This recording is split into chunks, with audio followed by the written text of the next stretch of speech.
This was a new method to bring down the barriers of segregation. It was a risk that brought present-day rewards. It was inherently dangerous. It was a different time in America, and changing oppressive conditions required drastic action.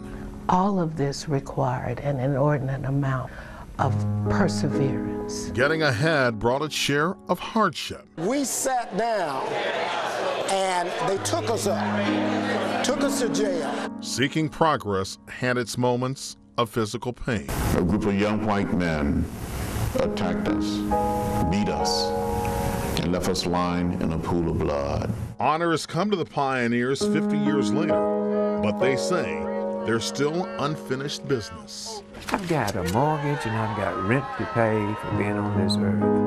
And that is a debt that I absolutely never finish paying. Maybe I'll make a down payment on it, and maybe I'll make a subsequent payment, but I'll never finish paying. And I know that. I mean, to whom much is given, much is expected. This is a WPTV Black History Month special presentation. Sitting in to move forward. A burning desire moved thousands to take risk in a quest for equal rights. Hello and welcome. I'm Steve Crum. America's lunch counters will always be remembered for raising social awareness in the 1960s. Largely located in 5 and dime stores, they were the dividing lines and battlegrounds for conflict where segregation was the clear enemy. Most of the warriors were students who came from college campuses. The fight began here in North Carolina, and their efforts were carried out in an era with no fax machines, websites, or text messages. They just put their bodies in the way. Decades after laws were changed and goals achieved, many of those who were called troublemakers have gone from being reviled to now revered. How you doing? Good. Celebrated events honoring those who made lasting and meaningful contributions in erasing society's long-standing legal barriers. In life's golden years, retired Charlotte business executive Franklin McCain is committed to walking a purposeful talk. His enlightened path calls him to preach and spread a personal gospel that started more than a half a century ago. You need vision. That is to see where you are and where it is you want to go. McCain's towering frame is immortalized at his college alma mater, North Carolina A&T.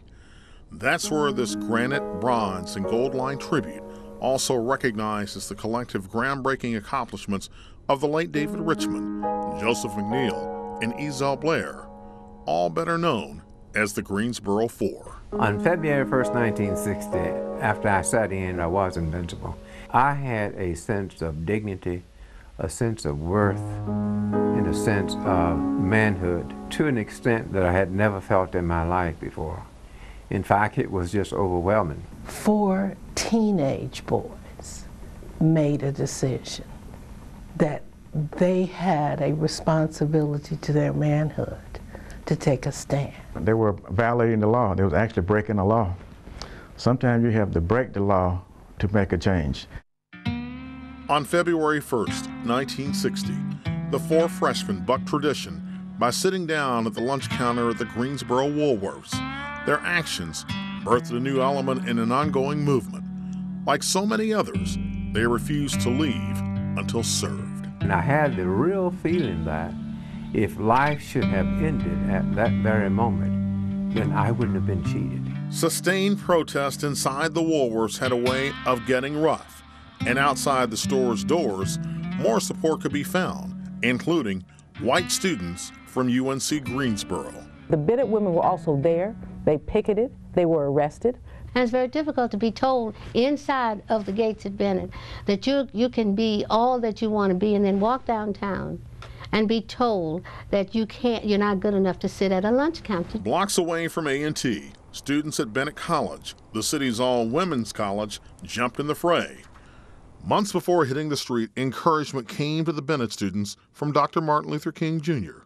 Dr. Esther Terry is now the college provost, but in 1960, she was among the Bennett students at Woolworths defying Southern custom and Jim Crow laws. It was inherently dangerous, that it was a dangerous time. All of this required an inordinate amount of perseverance and a vision that we would hope that young people today would replicate.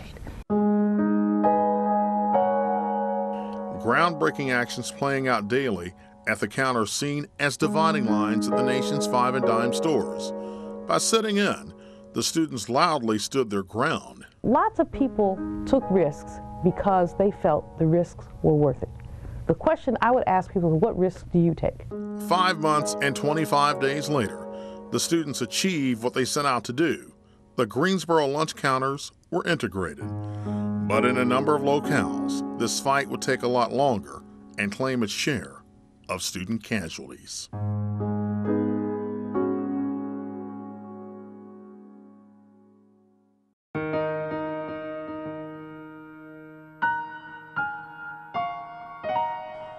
If Greensboro offered the combustible fuel for the lunch counter protest, then the rest of the South would prove to be an explosive tinderbox. Wildfires were burning. I don't think we got to the point where we were thinking that, well, when we do this, it's going to be High Point, North Carolina tomorrow and Danville, Virginia the next day. I don't think we thought that way at all. The student style of protest came from a civil rights playbook where demonstrators carried out what's known as direct action. One group takes over the counter and another provides plenty of backup with picket lines on the streets. Jail was a constant risk. 28 people locked up during one afternoon in Portsmouth, Virginia. The number in Raleigh, more than 40. And in downtown Atlanta, 50-plus demonstrators taken into custody, including Dr. Martin Luther King Jr. Here are students arriving back in Orangeburg. Cecil Williams of Orangeburg kept a front row seat in his hometown. This well-known civil rights photographer captured countless images of what he calls a modern-day American Revolution. Williams even sat in himself while covering these events for nationally syndicated black magazines and newspapers. I was arrested before the demonstration actually begun to sort of take care of me and get me out of the way so that no evidence of this march could take place. Weeks after the sit-in started in North Carolina, 300 students from Orangeburg's Claflin College and South Carolina State University made their mark. They were all arrested. It was a one-day record. Meanwhile, at the South Carolina Capitol in Columbia, Governor Ernest Hollings made it clear that his state would enforce the legal barriers of segregation. Regardless of intent, there can be no point or any further incidents or demonstrations other than to breach the peace and cause violence. This we will not tolerate. This was morally wrong to keep people, just because of the color of their skin, from a basic right such as eating in a restaurant or dime store lunch counter. Word of the wildfires got back to the city, where the tinderbox was first touched off. Soon it's going to be the entire South and all across this country.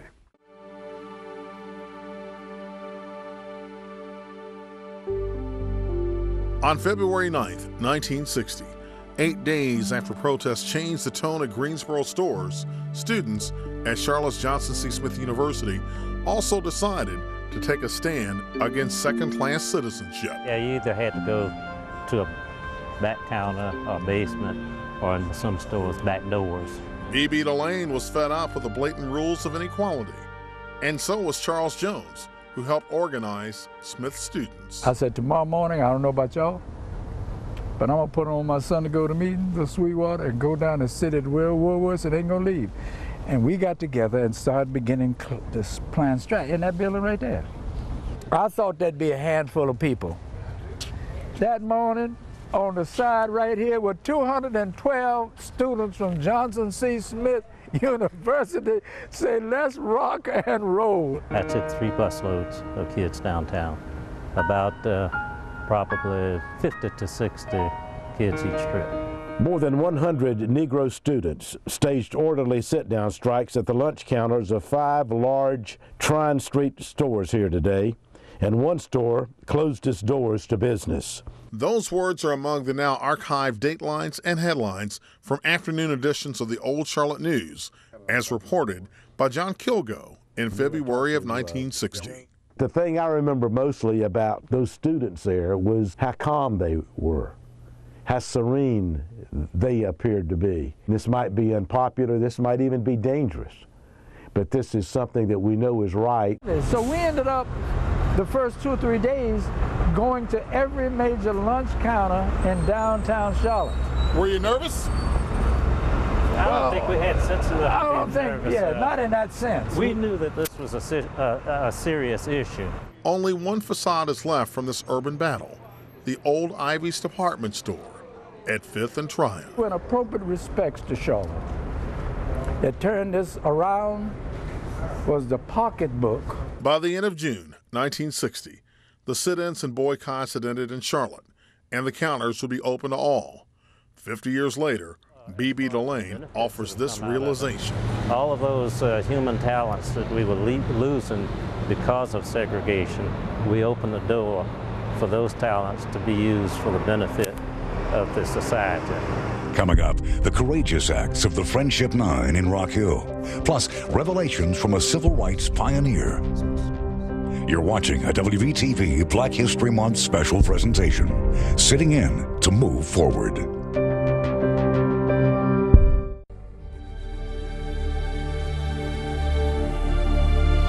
By the end of 1960, the focused and determined efforts of students fighting for equality were starting to pay off.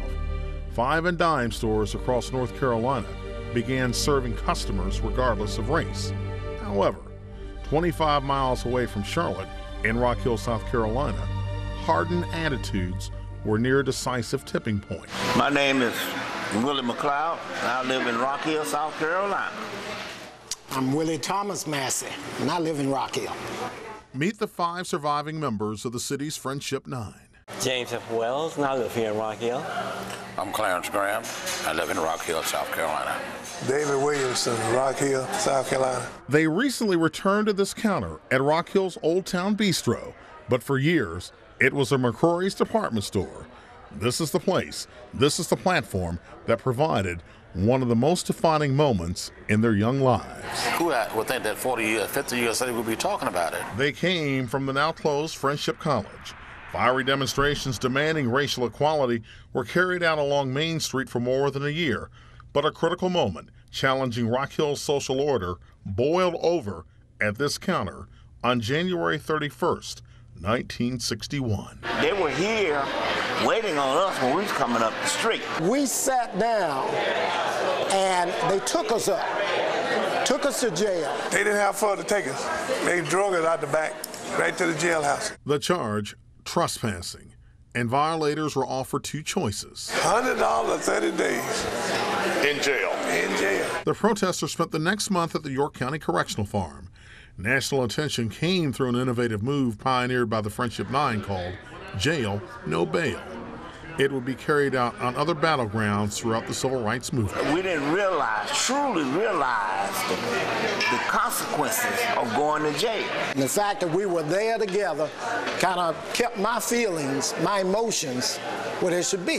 Hey, we went into this together and we've got to stick through it. Being locked up brought a share of challenges and even solitary confinement. The 30 days also fueled the desire to seek justice. I was a freshman at Friendship Junior College, but after this went down, then that's when I decided that maybe I wouldn't want to go to law school. Their plight piqued the curiosity of Michael Scoggins. He is a historian with the York County Culture and Heritage Museum. I think we can be proud of the fact that here in Rock Hill, although change was sometimes reluctant and there was some resistance to change, it did happen here in Rock Hill and in York County. Another civil rights event in the same year would help define the South Carolina city's history. John Lewis, now a Georgia congressman, was beaten here in Selma, Alabama in 1965. But 4 years earlier, he endured the violence dished out at Rock Hill's Greyhound bus station during the Freedom Rides, which were designed to test new desegregation laws. A group of young white men attacked us, beat us, and left us lying in a pool of blood.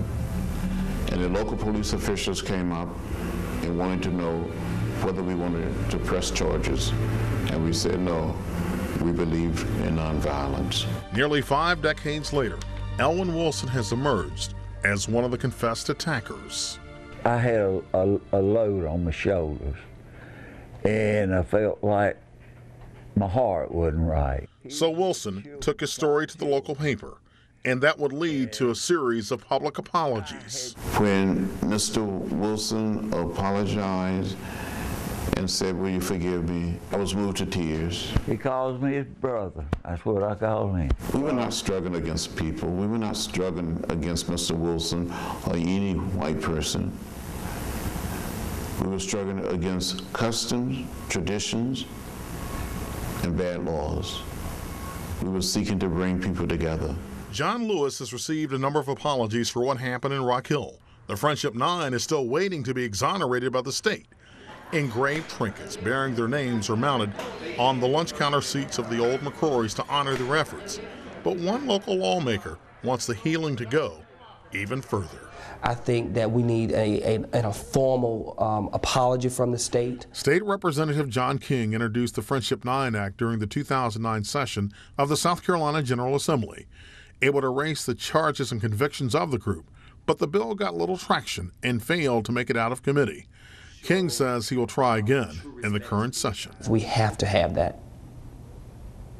And so I will work with whomever to make sure that we pass this. Exonerating these men may be a small step to remove some of the sting of the past, but the once jailed members who saw hard times and hard labor live each day with a lingering fear of the past. And see, they always say history will repeat itself. And I pray to God that history don't repeat in this situation, because I don't think there's going to be people to do what we did 50 years ago. Coming up, honoring the achievements of the Greensboro Four 50 years later. A look at how far we've come, but also a look at how far we still have to go.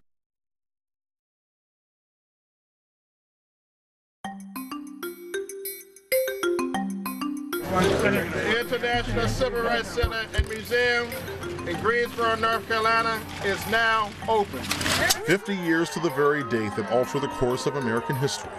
February 1st, 2010, the surviving members of the Greensboro Four returned to the site of the old Woolworths where they received a rock star's welcome. The first place of the sit-ins in 1960 is now the International Civil Rights Center and Museum. Organizers here say state-of-the-art exhibits and displays are more than just another showcase, trumpeting the accomplishments of these 20th century freedom-fighting efforts. I'm excited that this is a monument to people, to little people saying we're going to take a stand for justice and equality and right. The new museum is headed by Charlotte native and Johnson C. Smith University graduate Amelia Parker. So we make a gift to America, if not the world, by opening this facility and saying we must remember where we were. Through more than 10 years of careful planning, donations, and lots of hard work, the former Woolworths has been remarkably transformed. It's now a standing tribute honoring not only the Greensboro Four, but other brave young torchbearers. Franklin McCain, Joseph McNeil, and Ezell Blair, now known as Jabril Kazan, see the museum as a place offering renewal, personal introspection, and for McCain, a challenge. That museum says equally significant, or significantly, that you need to take inventory, Franklin, and you need to make an assessment because perhaps you haven't done all that you could have or you should have, and I hope you're not satisfied with what you've done to accomplish in this life. The so-called sit-down strikes carried out by the Greensboro Four and others paved the way for the Civil Rights Act of 1964. That legislation helped fuel modern-day change in our country, including the election of an African-American president. So help you God. So help me God. Congratulations, Mr. President. And Charlotte would also see its share of change. In 2009, Anthony Fox was elected as Charlotte's second African-American mayor. The city's newest leader recognizes he stands on the very broad shoulders of those who took a seat and refused to give up. By sitting down, they were really standing up for justice and for the type of inclusive society that we want to have. And without individual acts of courage like that, I wouldn't be sitting here today. Acknowledging the moments of this golden anniversary for some like Fox is bittersweet because of society's glaring disparities. There's too much poverty. There's too much disparity in educational performance.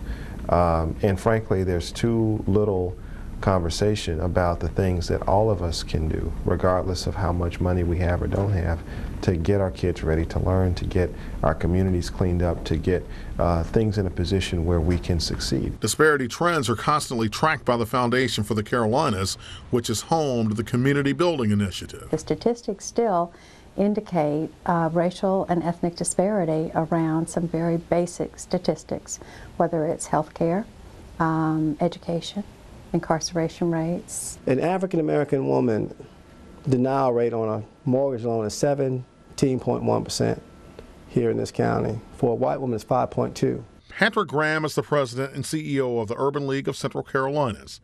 Each year, the National Urban League State of Black America tracks gaps between races. Results from a similar study will be offered by the Charlotte branch later this year. But Graham's preview paints a disappointing picture. In this county, Mecklenburg County, the average median income for a family, an African American family, is $37,353. The average area median income for a white family is $66,000 plus. We have economic segregation. We have spatial segregation in so many neighborhoods. We have educational segregation when you look at some of the schools that our young people go to. We look at the issue of environmental justice, for example. So many of the individuals who paved the way for equality agree there is still unfinished business. Because of color, because of class, because of gender, are still left out and left behind in America. It's a reality check that may inspire present-day action. Those who were at the lunch counter on February 1st, 1960, understand their work is no ways finished. I've got a mortgage and I've got rent to pay for being on this earth. And that is a debt that I absolutely never finish paying. Maybe I make a down payment on it, and maybe I make a subsequent payment, but I'll never finish paying. And I know that. I mean, to whom much is given, much is expected. Many of the protesters clearly demonstrated the saying that freedom is never free, even on domestic soil. Some paid a heavy price. While their efforts led to equal opportunities, one thing to remember is those acts of defiance produced dignity.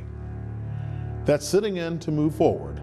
From the Levine Museum of the New South in Center City, Charlotte, I'm Steve Crump. Thanks so much for joining us.